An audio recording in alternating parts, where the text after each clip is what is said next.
कब है अक्षय तृतीया? जानिए पूजा, शुभ मुहूर्त और महत्व और अक्षय तृतीया पर्व से जुड़े 10 महत्वपूर्ण तथ्य। नमस्कार दोस्तों, स्वागत है आप सभी का। चलिए आज का वीडियो शुरू करते हैं। हिंदू धर्म में अक्षय तृतीया के पर्व का विशेष महत्व होता है। हिंदू मान्यताओं के अनुसार यह तिथि बहुत ही शुभ और महत्वपूर्ण मानी गई है। वैदिक पंचांग के अनुसार अक्षय तृतीया का पर्व हर वर्ष वैशाख माह के शुक्ल पक्ष की तृतीया तिथि को मनाया जाता है। अक्षय का अर्थ होता है जिसका कभी क्षय न हो या फिर जिसका कभी नाश न हो। इस तिथि को अबूझ मुहूर्त माना गया है, यानी इस तिथि पर किसी भी शुभ कार्य और मांगलिक कार्य को करने के लिए मुहूर्त का विचार नहीं करना पड़ता है। धार्मिक मान्यताओं के अनुसार इस शुभ पर्व पर किया जाने वाले दान पुण्य, पूजा पाठ, जाप तप और शुभ कर्म करने पर मिलने वाला फलों में कमी नहीं होती है। इस दिन सोने के गहने खरीदने और मां लक्ष्मी की पूजा करने का विशेष महत्व होता है। इस वर्ष अक्षय तृतीया का पावन त्योहार 10 मई को है। ऐसे में आइए जानते हैं इस पर्व के महत्व और तिथि के बारे में। अक्षय तृतीया तिथि और पूजा, शुभ मुहूर्त 2024। इस वर्ष अक्षय तृतीया का पर्व शुक्रवार 10 मई को मनाया जाएगा। वैदिक पंचांग के अनुसार वैशाख माह के शुक्ल पक्ष की तृतीया तिथि की शुरुआत 10 मई को सुबह 4:17 पर होगी। वहीं इस तृतीया तिथि का समापन 11 मई 2024 को सुबह 02:50 पर होगी। उदया तिथि के आधार पर 10 मई को अक्षय तृतीया का पर्व मनाया जाएगा। अक्षय तृतीया त्योहार पर मां लक्ष्मी और भगवान विष्णु की पूजा के लिए शुभ मुहूर्त सुबह 5:48 से लेकर दोपहर 12:23 तक रहेगा।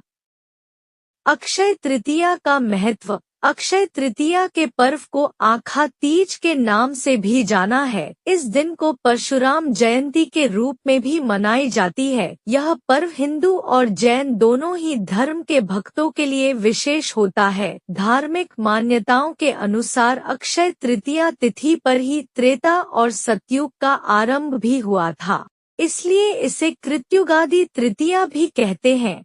अक्षय तृतीया तिथि की अधिष्ठात्री देवी पार्वती हैं।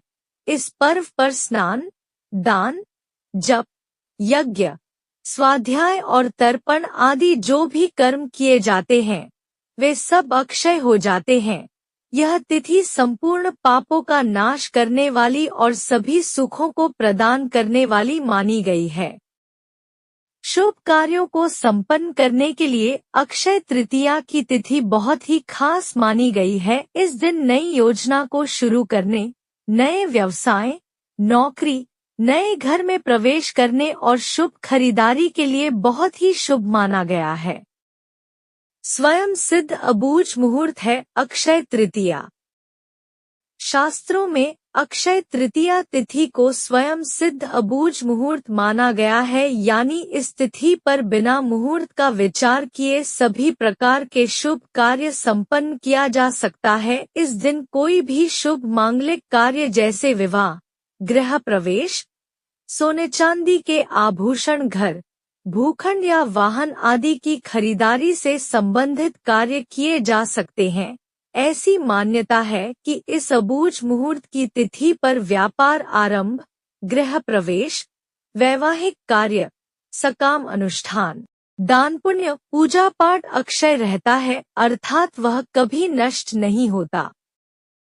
अक्षय तृतीया पर्व से जुड़े 10 महत्वपूर्ण तथ्य।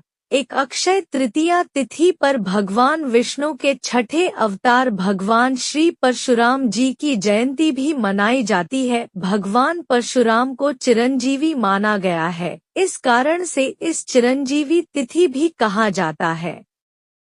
2 अक्षय तृतीया पर ही सतयुग और त्रेतायुग का प्रारंभ हुआ था।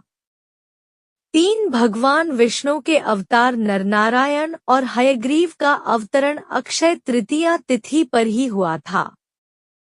4 इस तिथि पर ही ब्रह्मा जी के पुत्र अक्षय कुमार का आविर्भाव हुआ था। 5 अक्षय तृतीया के दिन ही वेद व्यास और श्री गणेश द्वारा महाभारत ग्रंथ के लेखन का प्रारंभ किया गया था। 6 अक्षय तृतीया के पर्व के दिन ही महाभारत के युद्ध का समापन हुआ। 7 धार्मिक मान्यताओं के अनुसार अक्षय तृतीया की तिथि पर ही मां गंगा का पृथ्वी में आगमन हुआ था। 8 इस तिथि पर ही हर वर्ष श्री बद्रीनाथ के कपाट खोले जाते हैं। 9 अक्षय तृतीया तिथि पर ही वृंदावन के श्री बांके बिहारी जी के मंदिर में संपूर्ण वर्ष में केवल एक बार श्री विग्रह के चरणों के दर्शन होते हैं। 10 अक्षय तृतीया तिथि से ही उड़ीसा के प्रसिद्धि पूरी रथ यात्रा के लिए रथों के निर्माण का कार्य शुरू हो जाता है। अक्षय तृतीया व्रत और संपूर्ण पूजा विधि। हिंदू धर्म में सभी तिथियों में अक्षय तृतीया का विशेष तिथि माना गया है। अक्षय तृतीया सर्व सिद्धि मुहूर्तों में से एक मुहूर्त है। इस दिन भगवान विष्णु और मां लक्ष्मी की आराधना का विशेष महत्व होता है। अपने और परिवार की सुख समृद्धि के लिए व्रत रखने का महत्व होता है। अक्षय तृतीया पर सुबह जल्दी उठकर गंगा स्नान या घर में ही गंगाजल मिलाकर स्नान करके श्री विष्णु जी और मां लक्ष्मी की प्रतिमा पर अक्षत चढ़ाना चाहिए। फिर इसके बाद श्वेत कमल के पुष्प या श्वेत गुलाब, धूप, अगरबत्ती और चंदन इत्यादि से पूजा अर्चना करनी चाहिए। नैवेद्य के रूप में जौ, गेहूं या सत्तू, ककड़ी, चने की दाल आदि अर्पित करें। इस दिन ब्राह्मणों को भोजन करवाएं और उन्हें दान दक्षिणा करके उनका आशीर्वाद प्राप्त करें। ऐसे ही वीडियो के लिए चैनल को सब्सक्राइब करें। रोजाना मिलेगी नई जानकारी।